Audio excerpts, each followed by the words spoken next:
Speaker, Mr. Vice President, members of Congress, the First Lady of the United States,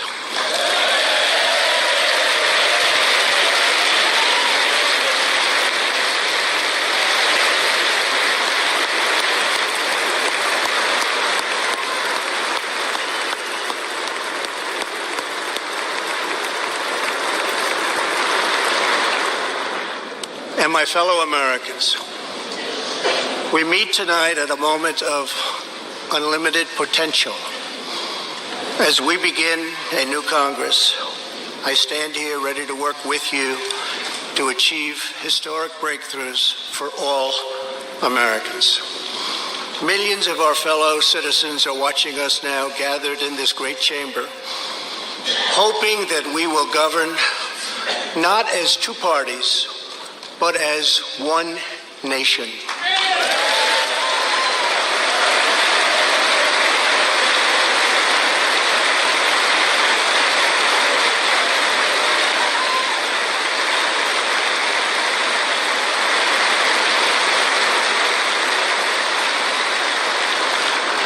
The agenda I will lay out this evening is not a Republican agenda or a Democrat agenda.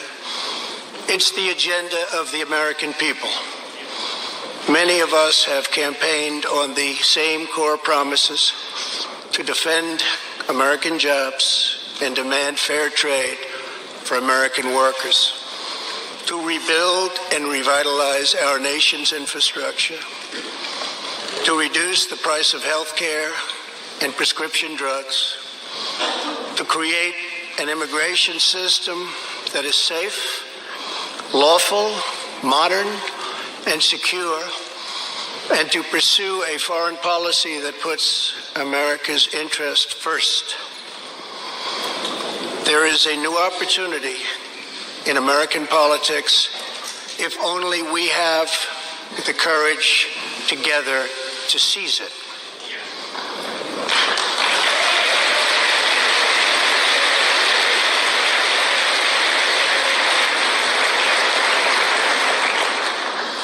Victory is not winning for our party.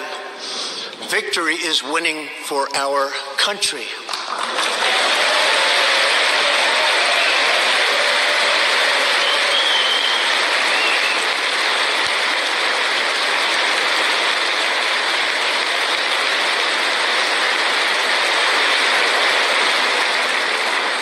This year, America will recognize two important anniversaries that show us the majesty of America's mission and the power of American pride.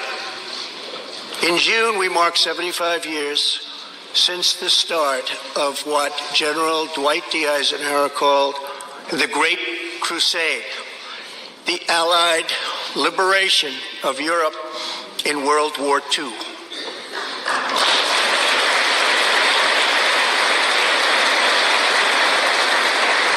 On D-Day, June 6, 1944, 15,000 young American men jumped from the sky and 60,000 more stormed in from the sea to save our civilization from tyranny.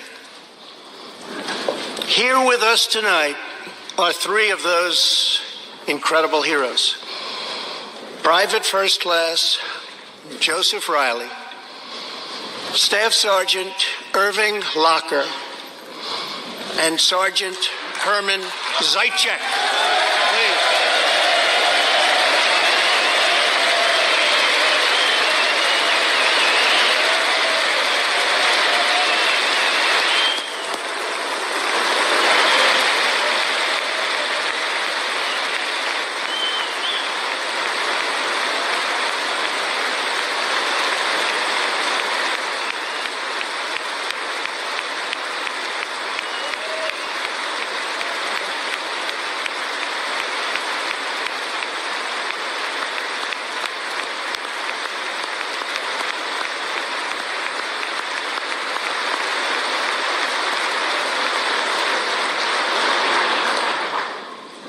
Gentlemen, we salute you. In 2019, we also celebrate 50 years since brave young pilots flew 250,000 miles through space to plant the American flag on the face of the moon. Half a century later, we are joined by one of the Apollo 11 astronauts who planted that flag, Buzz Aldrin.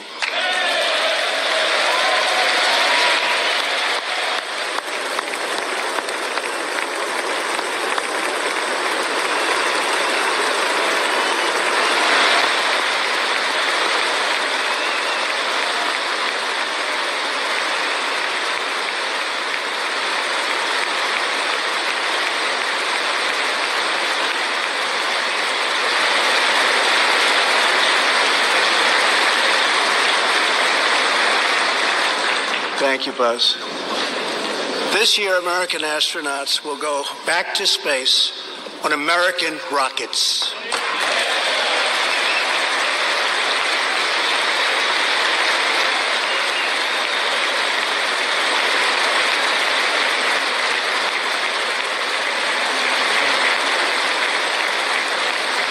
In the 20th century, America saved freedom, transformed science, redefined the middle class, and when you get down to it, there's nothing anywhere in the world that can compete with America.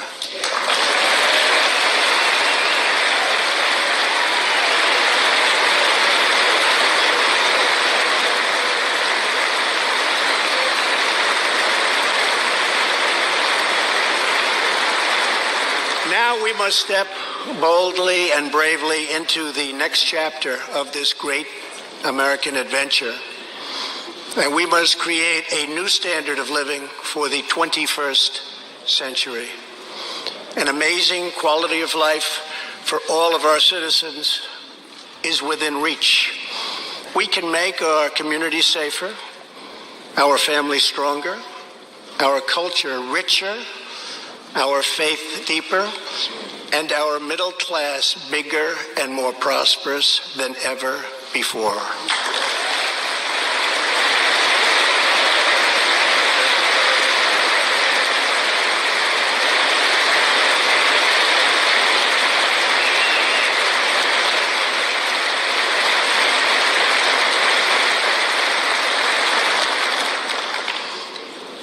But we must reject the politics of revenge, resistance, and retribution, and embrace the boundless potential of cooperation, compromise, and the common good.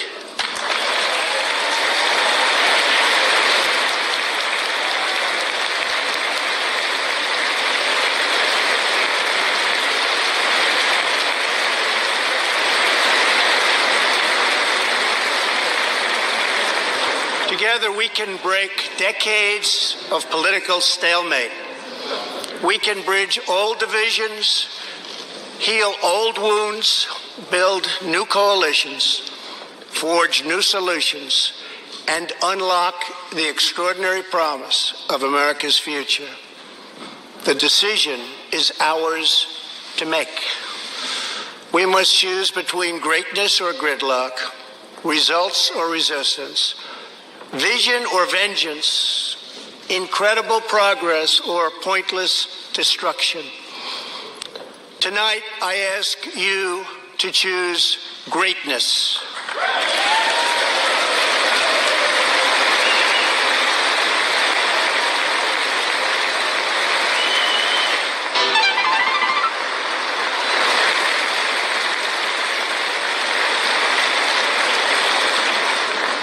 Over the last 2 years, my administration has moved with urgency and historic speed to confront problems neglected by leaders of both parties over many decades.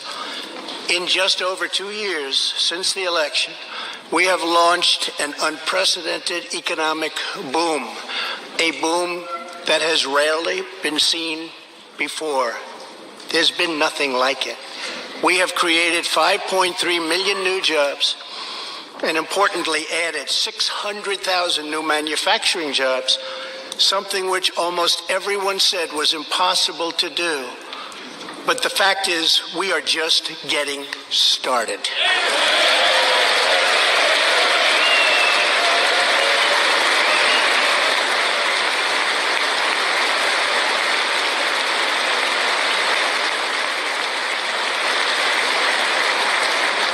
Wages are rising at the fastest pace in decades and growing for blue-collar workers who I promised to fight for. They're growing faster than anyone else thought possible. Nearly 5 million Americans have been lifted off food stamps.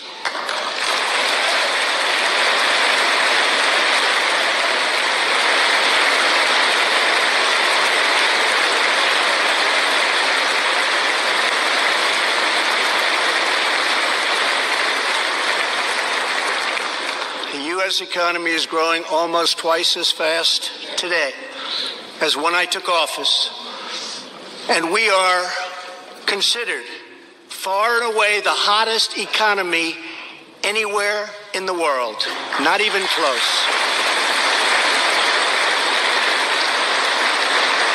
Unemployment has reached the lowest rate in over half a century.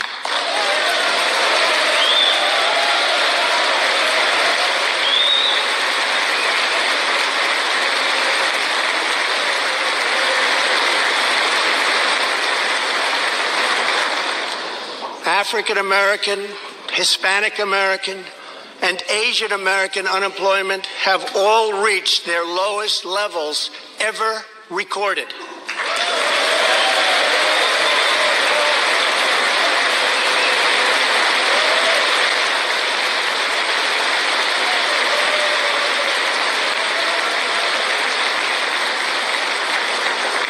Unemployment for Americans with disabilities has also reached an all-time low.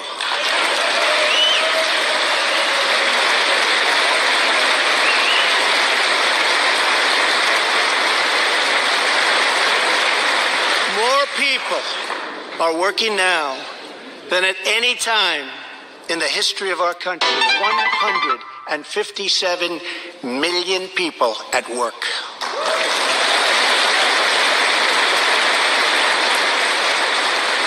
We passed a massive tax cut for working families and doubled the child tax credit.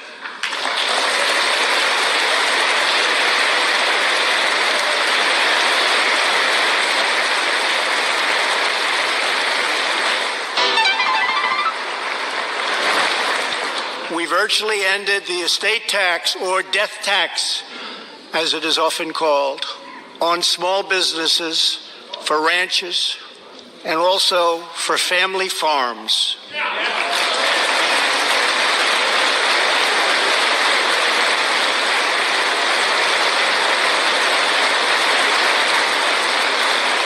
We eliminated the very unpopular Obamacare individual mandate penalty.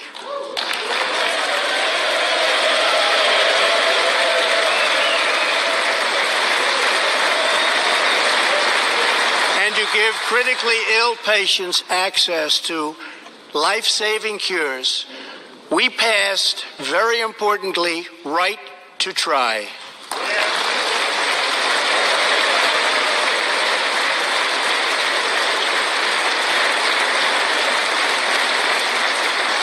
My administration has cut more regulations in a short period of time than any other administration during its entire tenure.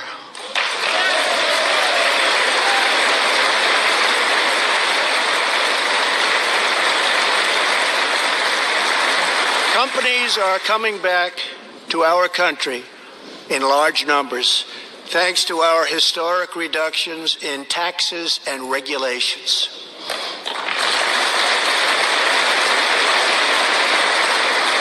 And we have unleashed a revolution in American energy. The United States is now the #1 producer of oil and natural gas anywhere in the world.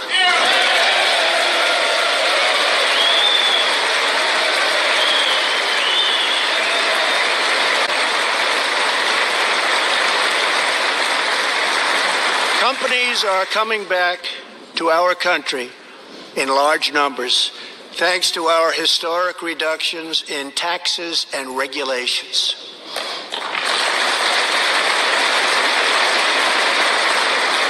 And we have unleashed a revolution in American energy. The United States is now the #1 producer of oil and natural gas anywhere in the world.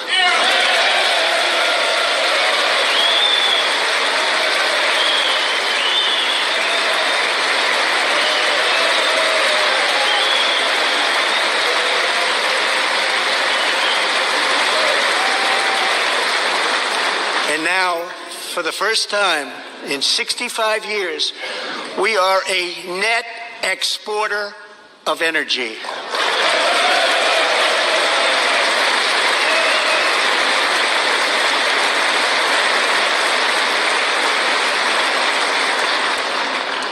After 24 months of rapid progress, our economy is the envy of the world.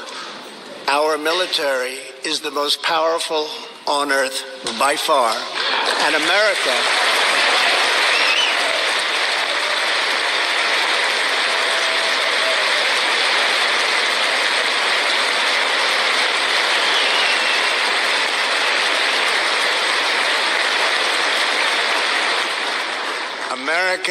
is again winning each and every day.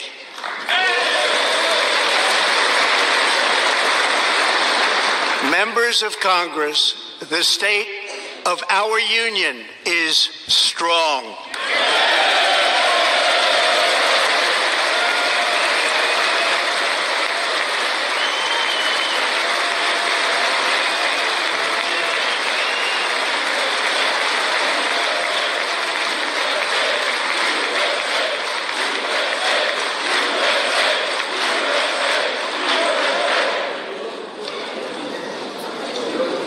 That sounds so good. Our country is vibrant and our economy is thriving like never before. On Friday, it was announced that we added another 304,000 jobs last month alone, almost double the number expected.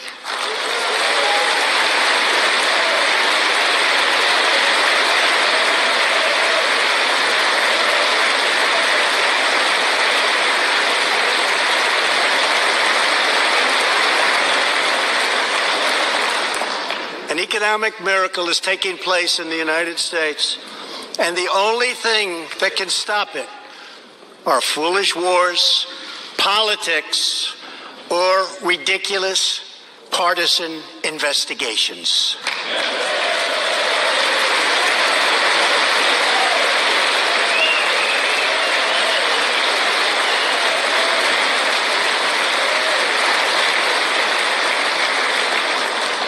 If there is going to be peace and legislation, there cannot be war and investigation. It just doesn't work that way. We must be united at home to defeat our adversaries abroad. This new era of cooperation can start with finally confirming the more than 300 highly qualified nominees who are still stuck in the Senate, in some cases years and years waiting. Not right.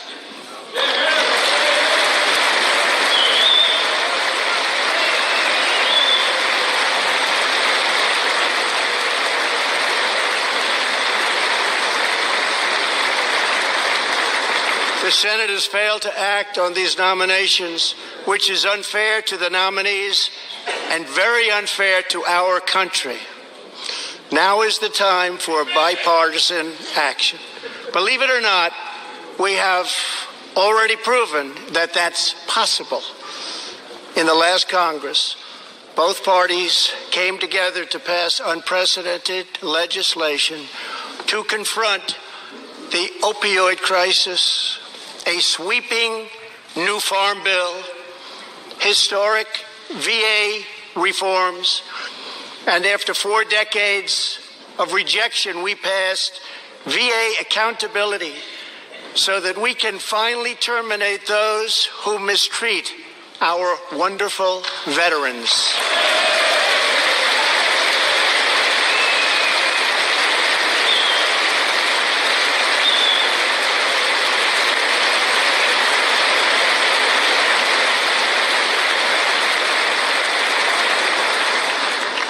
And just weeks ago, both parties united for groundbreaking criminal justice reform. They said it couldn't be done.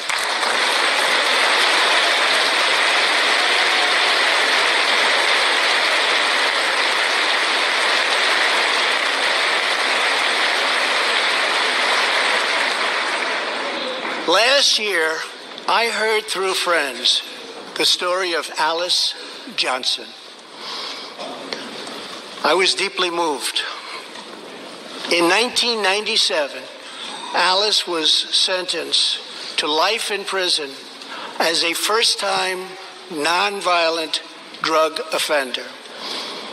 Over the next 22 years, she became a prison minister, inspiring others to choose a better path.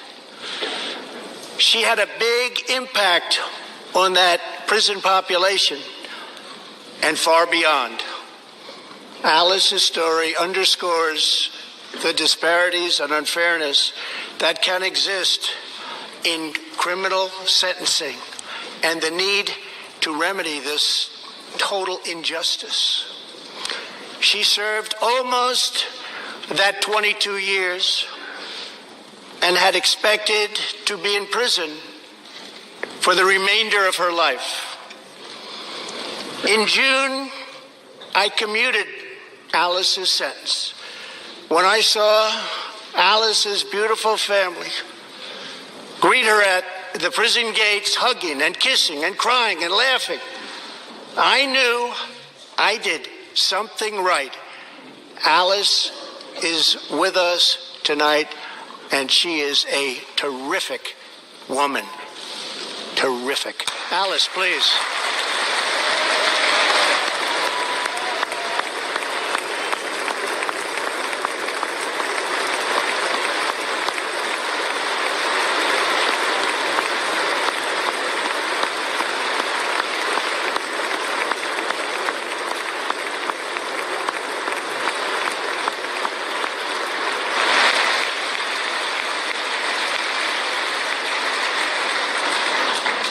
Alice, thank you for reminding us that we always have the power to shape our own destiny. Thank you very much, Alice. Thank you very much.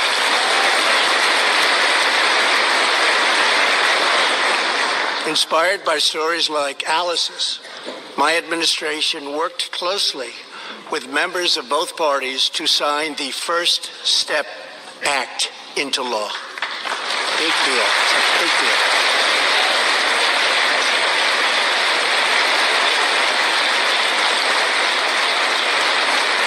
This legislation reformed sentencing laws that have wrongly and disproportionately harmed the African American community. The First Step Act gives nonviolent offenders the chance to re-enter society as productive, law-abiding citizens. Now, states across the country are following our lead. America is a nation that believes in redemption. We are also joined tonight by Matthew Charles from Tennessee. In 1996, at the age of 30, Matthew was sentenced to 35 years for selling drugs and related offenses. Over the next 2 decades, he completed more than 30 Bible studies, became a law clerk, and mentored many of his fellow inmates. Now Matthew is the very first person to be released from prison under the First Step Act.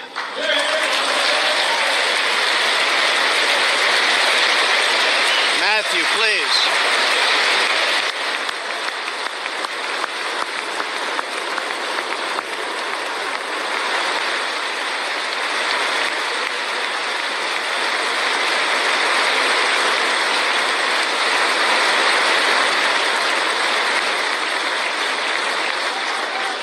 Thank you, Matthew.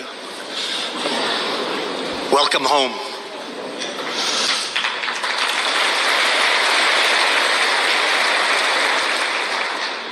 Now, Republicans and Democrats must join forces again to confront an urgent national crisis.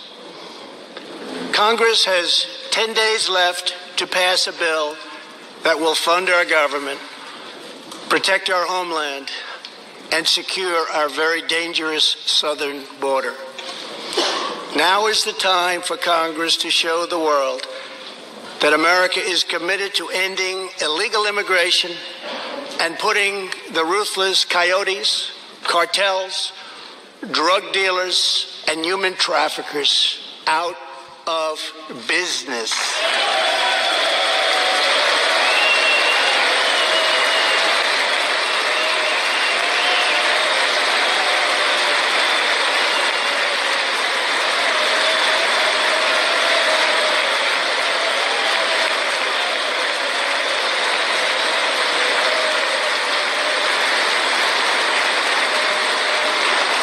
As we speak, large, organized caravans are on the march to the United States.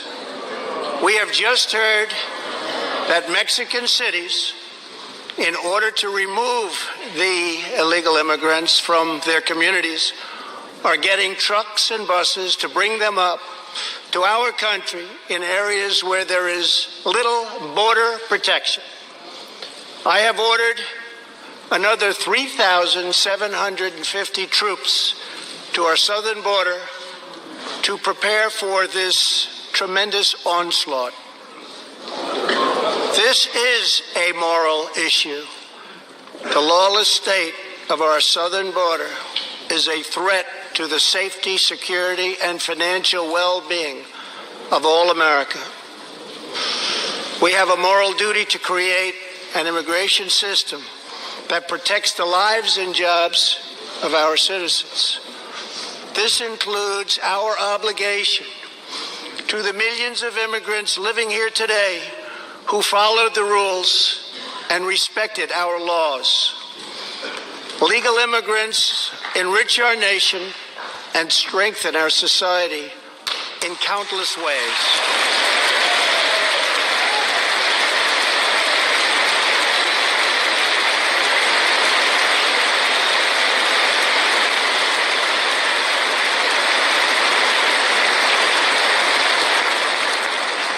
I want people to come into our country in the largest numbers ever, but they have to come in legally.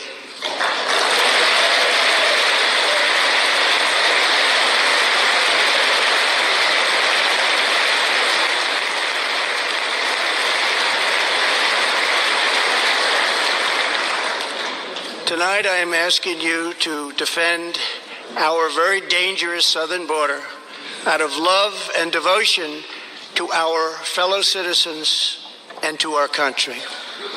No issue better illustrates the divide between America's working class and America's political class than illegal immigration.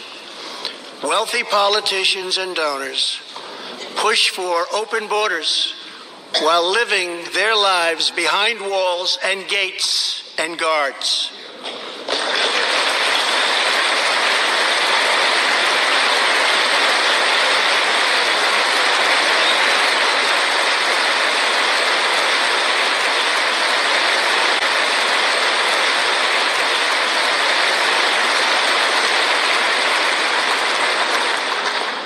Meanwhile, working-class Americans are left to pay the price for mass illegal immigration. Reduced jobs, lower wages, overburdened schools, hospitals that are so crowded you can't get in, increased crime, and a depleted social safety net. Tolerance for illegal immigration is not compassionate. It is actually very cruel.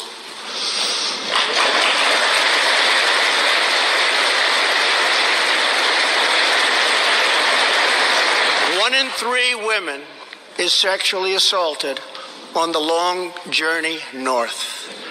Smugglers use migrant children as human pawns to exploit our laws and gain access to our country.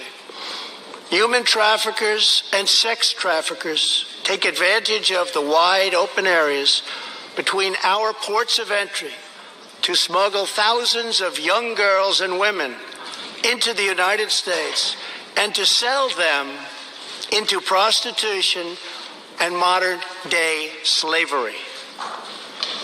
Tens of thousands of innocent Americans are killed by lethal drugs that cross our border and flood into our cities, including meth, heroin, cocaine, and fentanyl. The savage gang MS-13 now operates in at least 20 different American states, and they almost all come through our southern border. Just yesterday, an MS-13 gang member was taken into custody for a fatal shooting on a subway platform in New York City. We are removing these gang members by the thousands, but until we secure our border, they're going to keep streaming right back in. Year after year, countless Americans are murdered by criminal, illegal aliens. I've gotten to know many wonderful angel moms and dads and families. No one should ever have to suffer the horrible heartache that they have had to endure. Here tonight is Deborah Bissell. Just 3 weeks ago, Deborah's parents, Gerald and Sharon, were burglarized and shot to death in their Reno, Nevada home by an illegal alien. They were in their 80s and are survived by 4 children, 11 grandchildren, and 20 great-grandchildren. Also here tonight are Gerald and Sharon's granddaughter, Heather, and great-granddaughter, Madison. To Deborah, Heather, Madison, please stand. Few can understand your pain. Thank you, and thank you for being here. Thank you very much.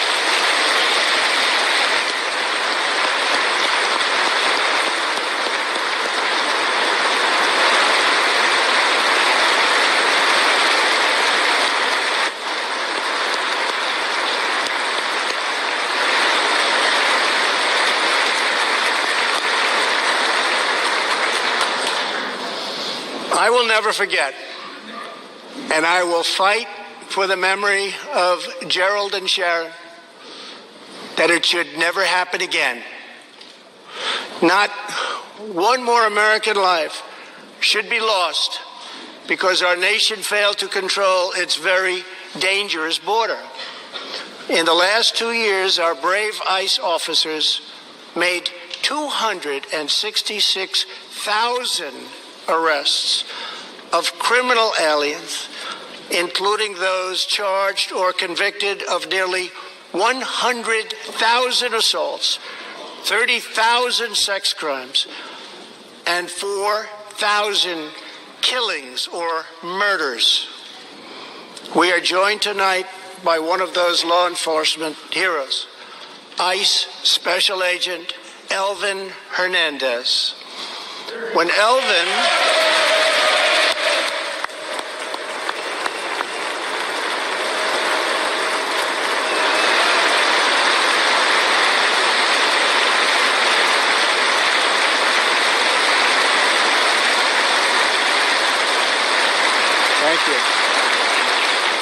was a boy, he and his family legally immigrated to the United States from the Dominican Republic.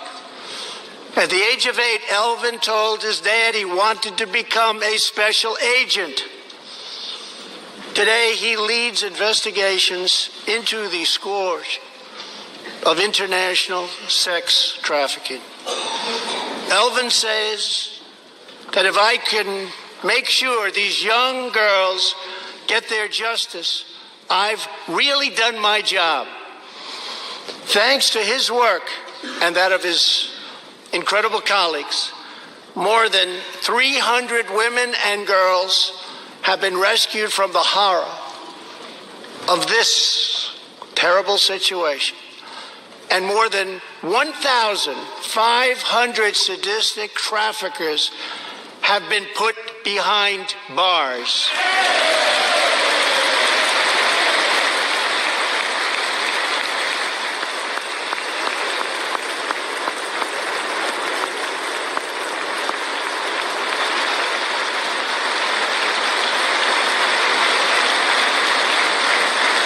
Thank you, Alger. We will always support the brave men and women of law enforcement, and I pledge to you tonight that I will never abolish our heroes from ICE. Thank you.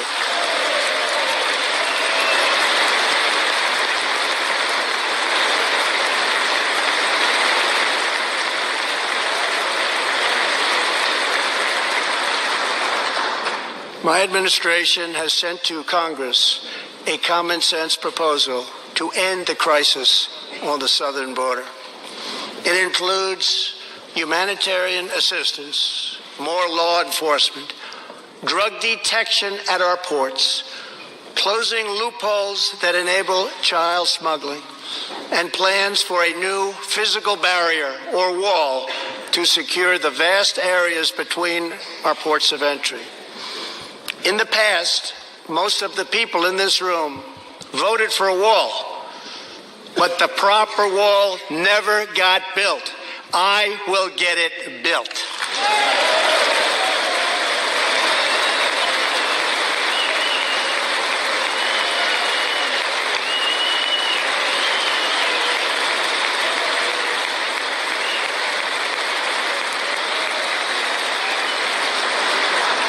This is a smart, strategic, see-through steel barrier, not just a simple concrete wall. It will be deployed in the areas identified by the border agents as having the greatest need, and these agents will tell you where walls go up, illegal crossings go way, way down.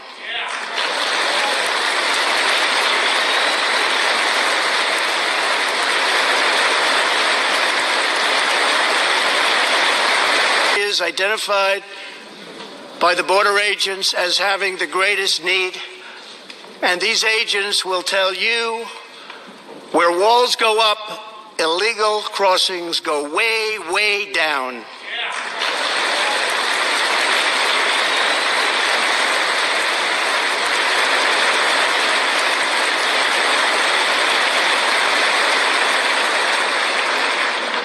San Diego used to have the most illegal border crossings in our country.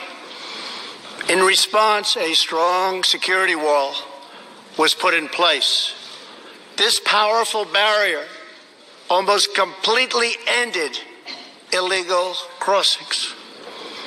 The border city of El Paso, Texas, used to have extremely high rates of violent crime, one of the highest in the entire country, and considered one of our nation's most dangerous cities.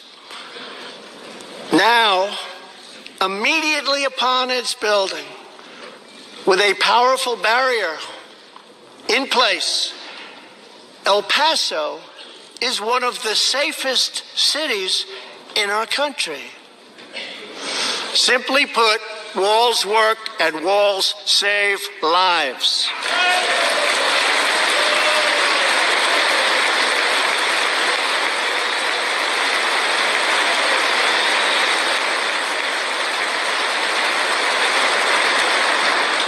So let's work together, compromise, and reach a deal that will truly make America safe. As we work to defend our people's safety, we must also ensure our economic resurgence continues at a rapid pace. No one has benefited more from our thriving economy than women, who have filled 58% of the newly created jobs last year.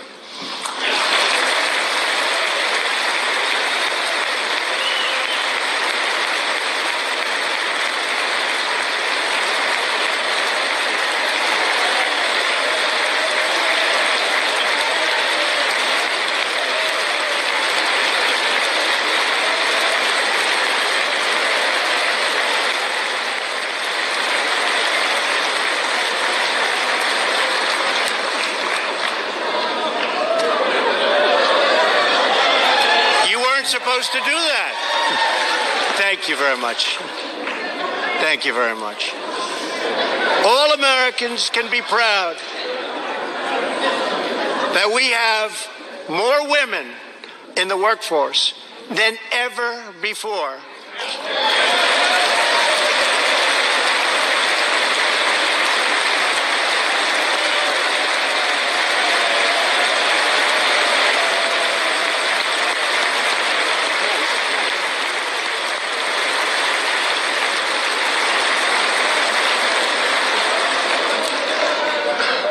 Don't sit yet. You're going to like this.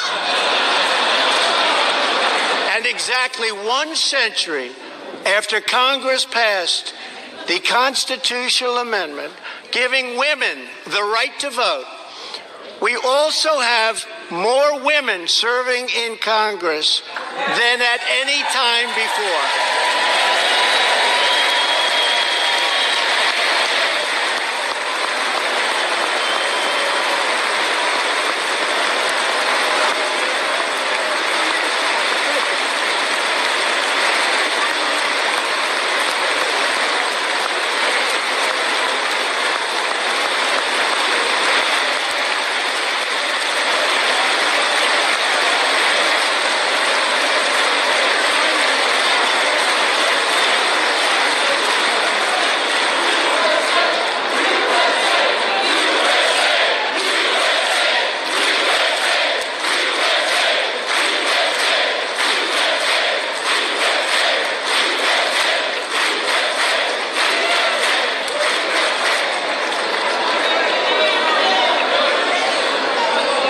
That's great.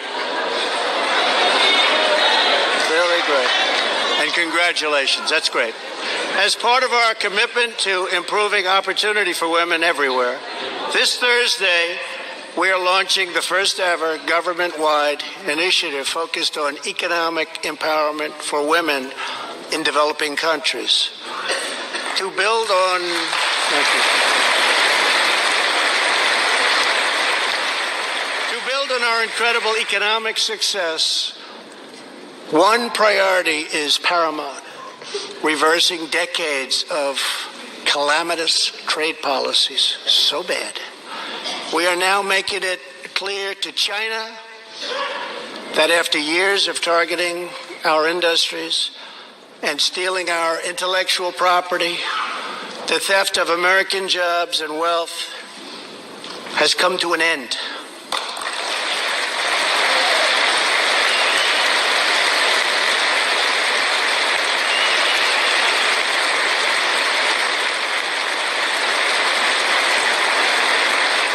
Therefore, we recently imposed tariffs on $250 billion of Chinese goods, and now our Treasury is receiving billions and billions of dollars. But I don't blame China for taking advantage of us. I blame our leaders and representatives for allowing this travesty to happen. I have great respect for President Xi, and we are now working on a new trade deal with China. But it must include real structural change to end unfair trade practices, reduce our chronic trade deficit, and protect American jobs.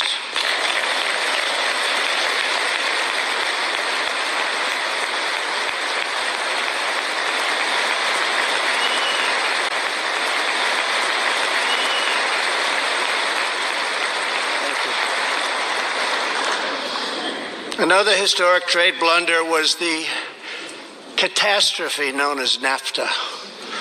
I have met the men and women of Michigan, Ohio, Pennsylvania, Indiana, New Hampshire, and many other states whose dreams were shattered by the signing of NAFTA. For years, politicians promised them they would renegotiate for a better deal, but no one ever tried until now. Our new U.S.-Mexico-Canada agreement, the USMCA, will replace NAFTA and deliver for American workers like they haven't had delivered to for a long time. I hope you can pass the USMCA into law so that we can bring back our manufacturing jobs in even greater numbers, expand American agriculture, protect intellectual property, and ensure that more cars are proudly stamped with our 4 beautiful words, made in the USA.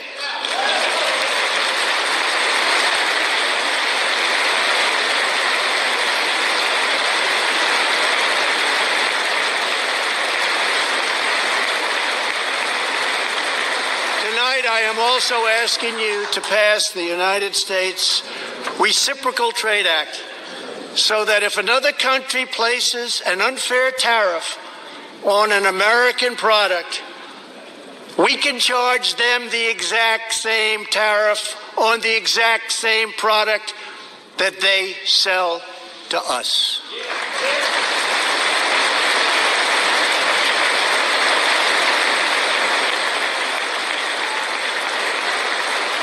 Both parties should be able to unite for a great rebuilding of America's crumbling infrastructure.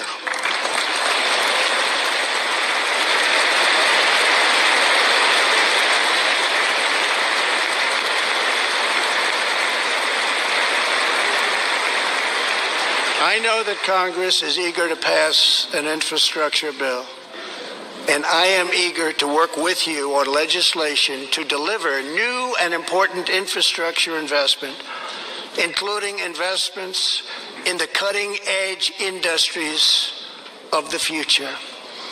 This is not an option. This is a necessity. The next major priority for me and for all of us should be to lower the cost of health care and prescription drugs and to protect patients with pre-existing conditions.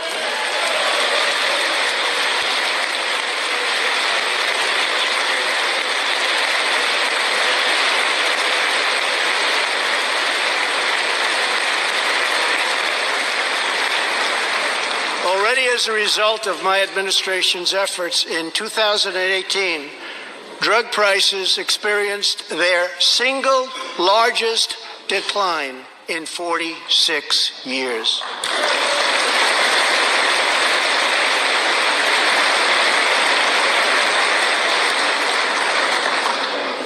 But we must do more.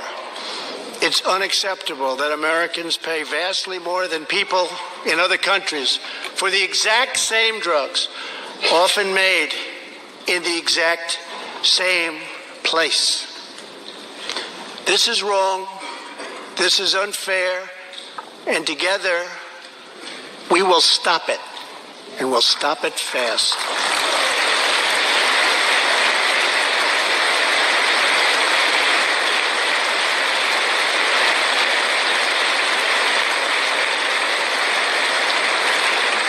I am asking Congress to pass legislation that finally takes on the problem of global freeloading and delivers fairness and price transparency for American patients, finally.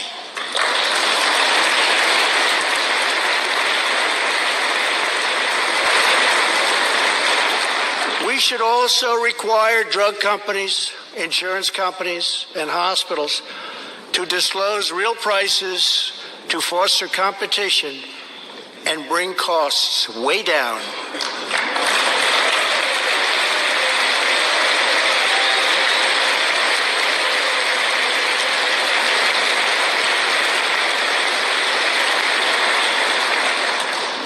No force in history has done more to advance the human condition than American freedom. In recent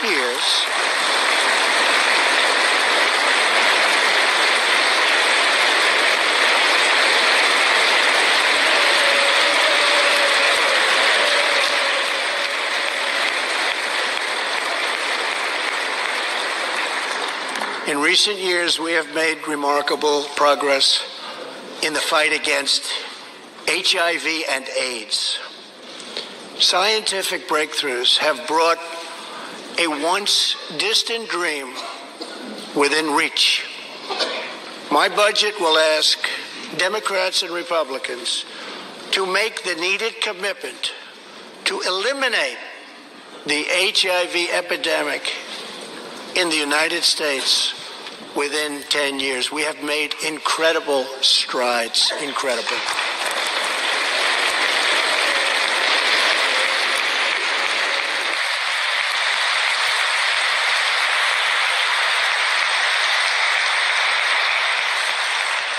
Together, we will defeat AIDS in America and beyond.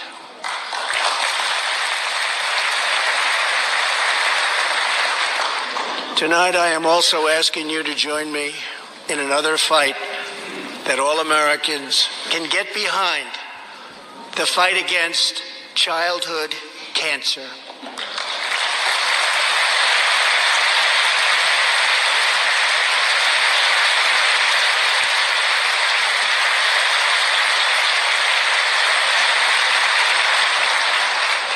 Joining Melania in the gallery this evening is a very brave 10-year-old girl, Grace Eline.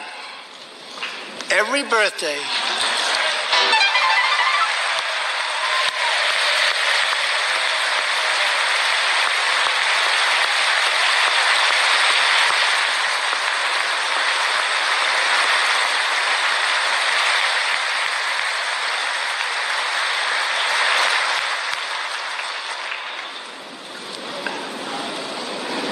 Hi, Grace. Every birthday since she was 4, Grace asked her friends to donate to St. Jude's Children's Hospital. She did not know that one day she might be a patient herself. That's what happened. Last year, Grace was diagnosed with brain cancer. Immediately, she began radiation treatment. At the same time, she rallied her community and raised more than $40,000 for the fight against cancer.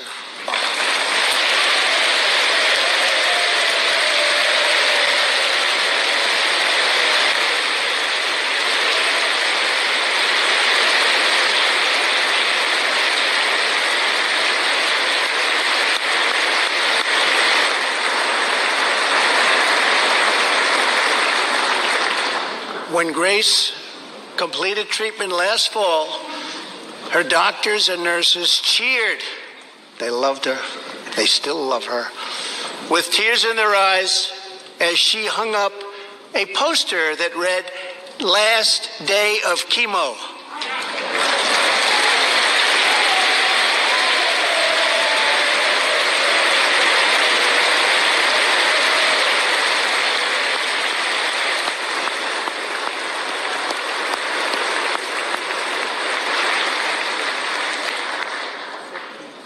Thank you very much, Grace. You are a great inspiration to everyone in this room. Thank you very much. Many childhood cancers have not seen new therapies in decades. My budget will ask Congress for $500 million over the next 10 years to fund this critical life-saving research. To help support working parents, the time has come to pass school choice for Americans' children.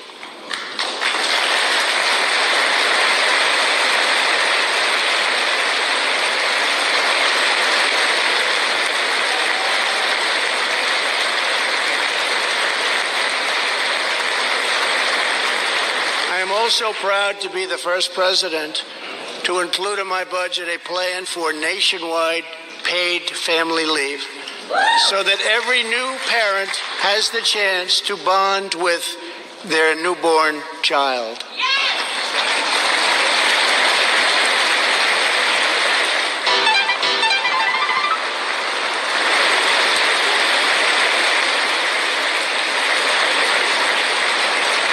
There could be no greater contrast to the beautiful image of a mother holding her infant child than the chilling displays our nation saw in recent days.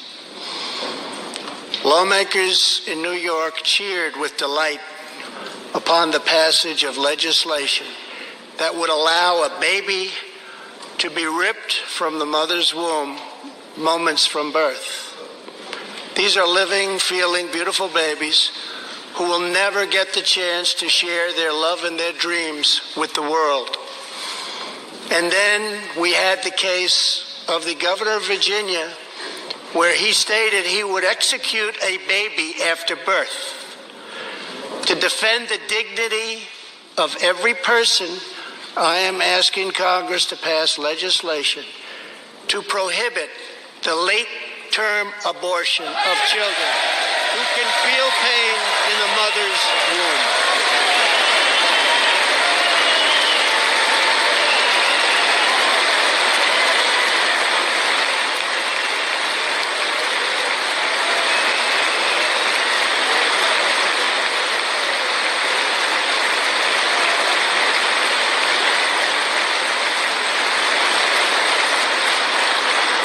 Let us work together to build a culture that cherishes innocent life.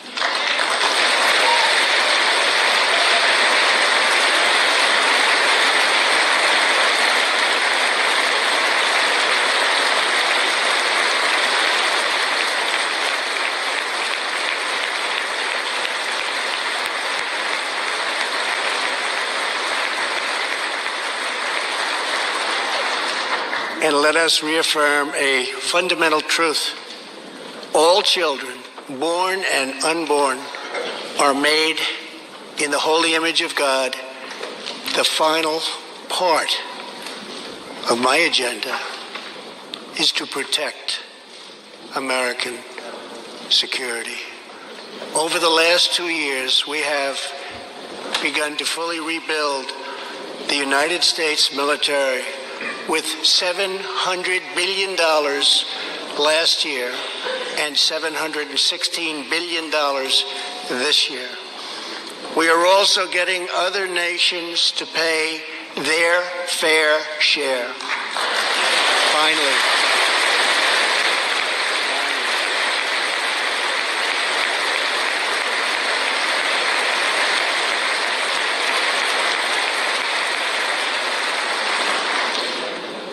For years, the United States was being treated very unfairly by friends of ours, members of NATO. But now we have secured, over the last couple of years, more than $100 billion of increase in defense spending from our NATO allies. They said it couldn't be done.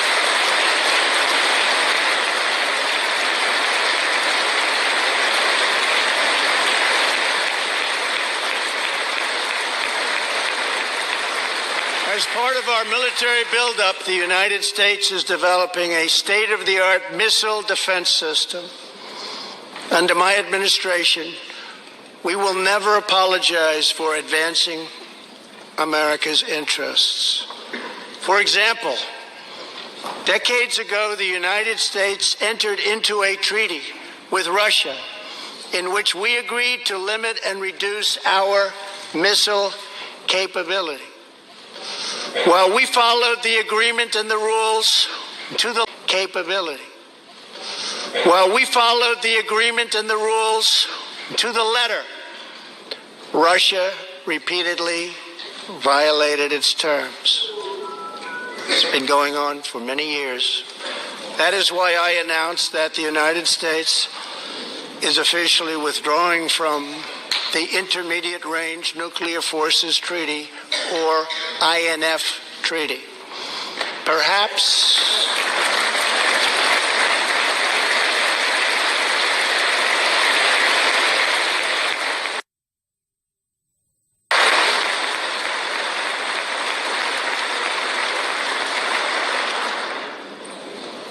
we really have no choice.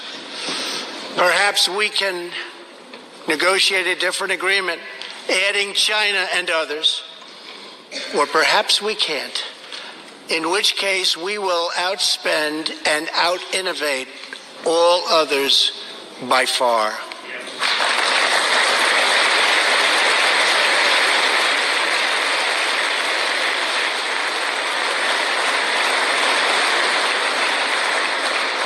As part of a bold new diplomacy, we continue our historic push for peace on the Korean Peninsula.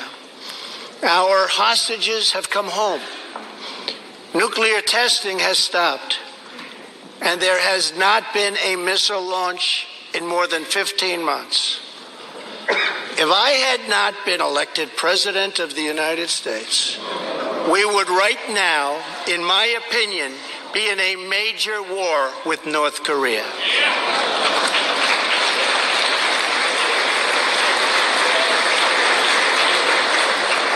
Much work remains to be done, but my relationship with Kim Jong-un is a good one. Chairman Kim and I will meet again on February 27th and 28th in Vietnam.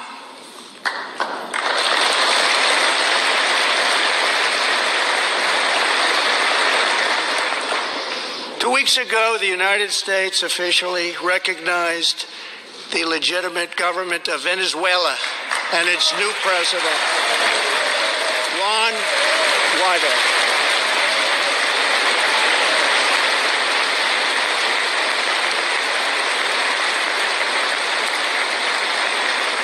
We stand with the Venezuelan people in their noble quest for freedom, and we condemn the brutality of the Maduro regime, whose socialist policies have turned that nation from being the wealthiest in South America into a state of abject poverty and despair.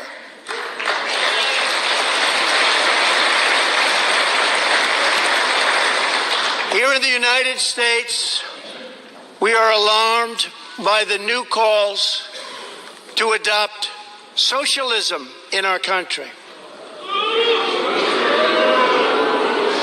America was founded on liberty and independence, and not government coercion, domination, and control.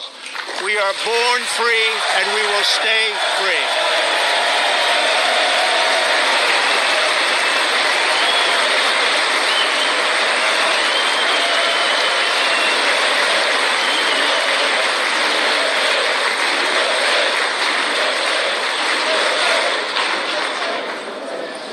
Tonight, we renew our resolve that America will never be a socialist country.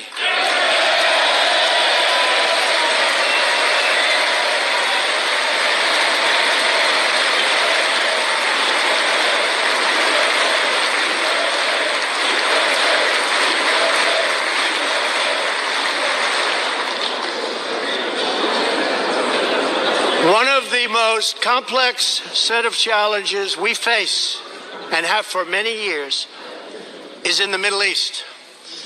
Our approach is based on principled realism, not discredited theories that have failed for decades to yield progress.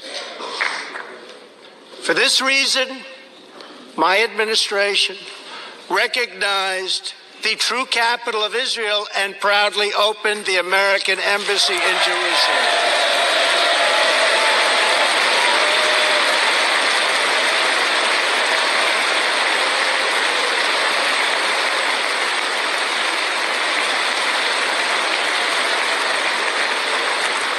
Our brave troops have now been fighting in the Middle East for almost 19 years.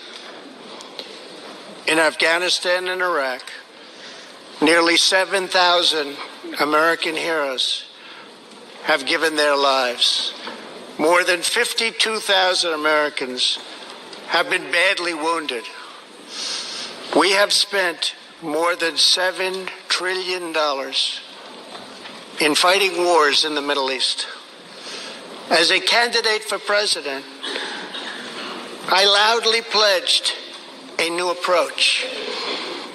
Great nations do not fight endless wars.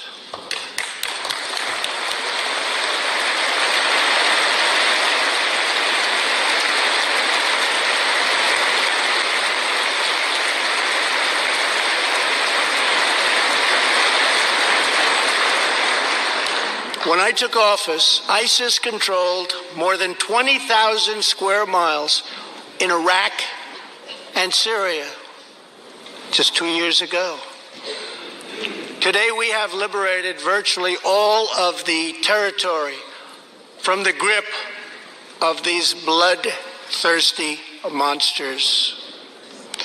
Now, as we work with our allies to destroy the remnants of ISIS, it is time to give our brave warriors in Syria a warm welcome home.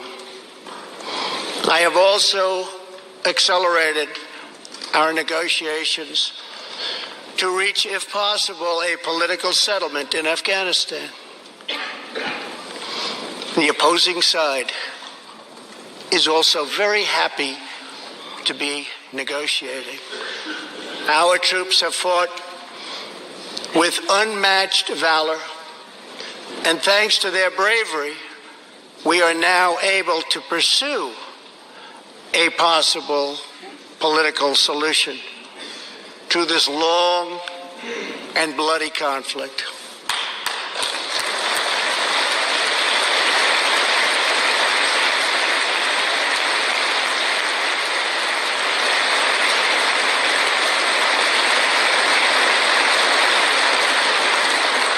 In Afghanistan, my administration is holding constructive talks with a number of Afghan groups, including the Taliban. As we make progress in these negotiations, we will be able to reduce our troops' presence and focus on counterterrorism, and we will indeed focus on counterterrorism. We do not know whether we'll achieve an agreement, but we do know that after 2 decades of war, the hour has come to at least try for peace, and the other side would like to do the same thing. It's time.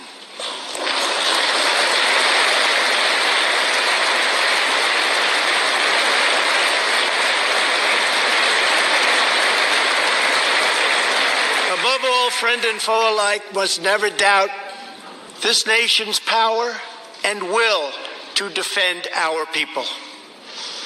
18 years ago, violent terrorists attacked the USS Cole, and last month, American forces killed one of the leaders of that attack.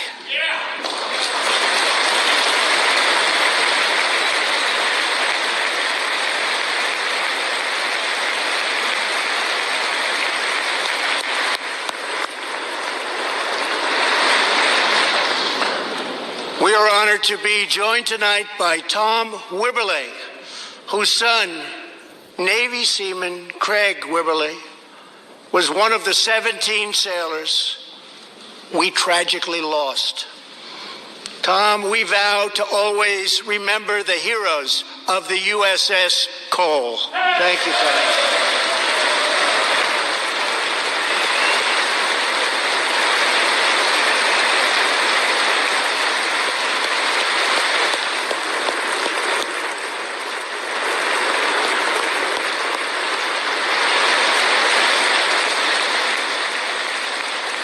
My administration has acted decisively to confront the world's leading state sponsor of terror, the radical regime in Iran. It is a radical regime They do bad, bad things. To ensure this corrupt dictatorship never acquires nuclear weapons, I withdrew the United States from the disastrous Iran nuclear deal.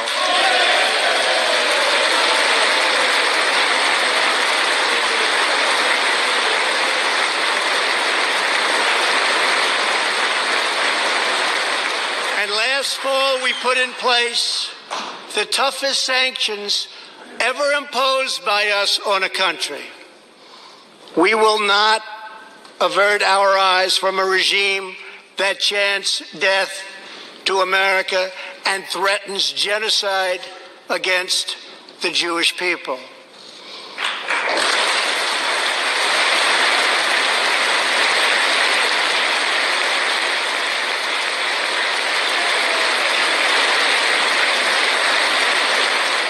We must never ignore the vile poison of anti-Semitism or those who spread its venomous creed. With one voice, we must confront this hatred anywhere and everywhere it occurs. Just months ago, 11 Jewish Americans were viciously murdered in an anti-Semitic attack on the Tree of Life Synagogue in Pittsburgh. SWAT officer Timothy Matson raced into the gunfire and was shot 7 times chasing down the killer. And he was very successful. Timothy has just had his 12th surgery, and he's going in for many more. But he made the trip to be here with us tonight. Officer Matson, please.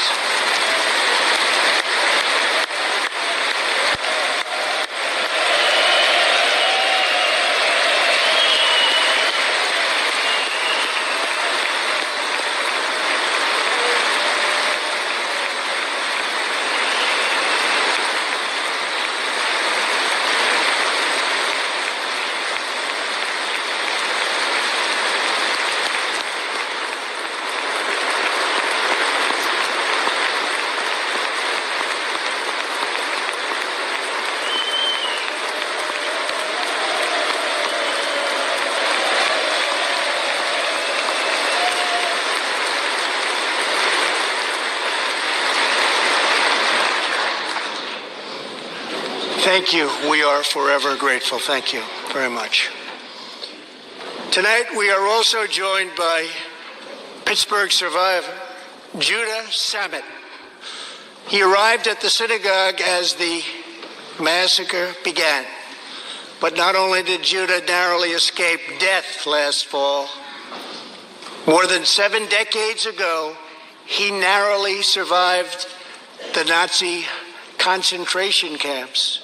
Today is Judah's 81st birthday.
For me, Judah.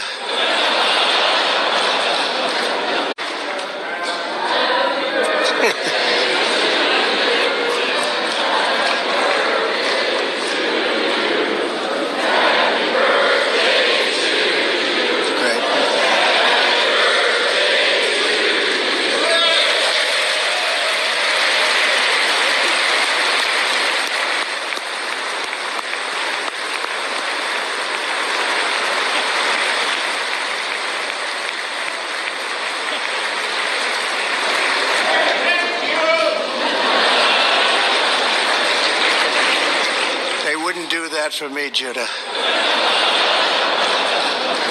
Judah says he can still remember the exact moment nearly 75 years ago, after 10 months in a concentration camp, when he and his family were put on a train and told they were going to another camp. Suddenly, the train screeched to a very strong halt. A soldier appeared.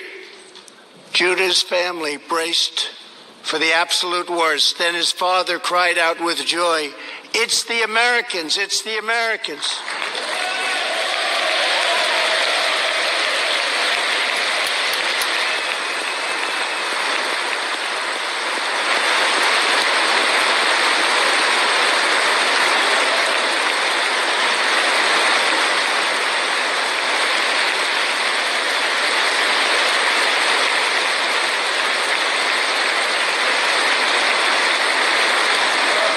Thank you. A second Holocaust survivor who is here tonight, Joshua Kaufman, was a prisoner at Dachau. He remembers watching through a hole in the wall of a cattle car as American soldiers rolled in with tanks. To me, Joshua recalls, the American soldiers were proof that God exists. And they came down from the sky. They came down from heaven. I began this evening by honoring 3 soldiers who fought on D-Day in the Second World War. One of them was Herman Zaitchik. But there is more to Herman's story. A year after he stormed the beaches of Normandy, Herman was one of the American soldiers who helped liberate Dachau.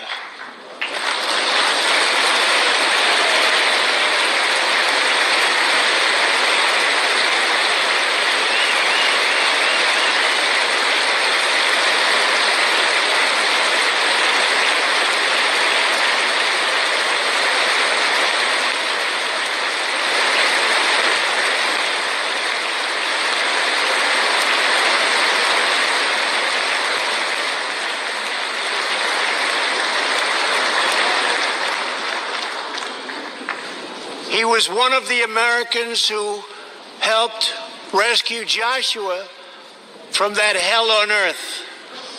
Almost 75 years later, Herman and Joshua are both together in the gallery tonight, seated side by side, here in the home of American freedom. Herman and Joshua, your presence this evening is very much appreciated. Thank you very much.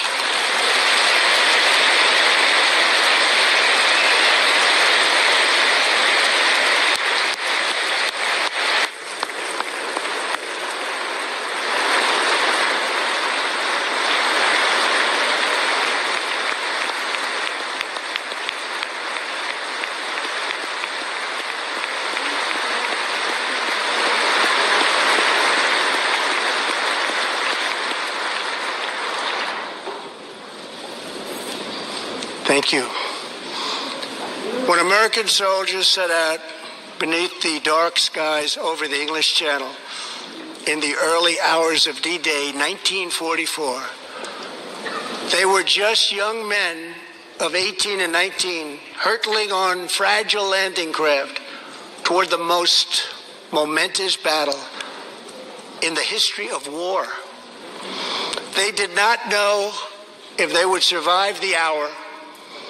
They did not know if they would grow old, but they knew that America had to prevail. Their cause was this nation and generations yet unborn. Why did they do it? They did it for America. They did it for us. Everything that has come since our triumph over communism, our giant leaps of science and discovery, our unrivaled progress towards equality and justice, All of it is possible thanks to the blood and tears and courage and vision of the Americans who came before. Think of this Capitol. Think of this very chamber where lawmakers before you voted to end slavery, to build the railroads and the highways and defeat fascism, to secure civil rights, and to face down evil empires.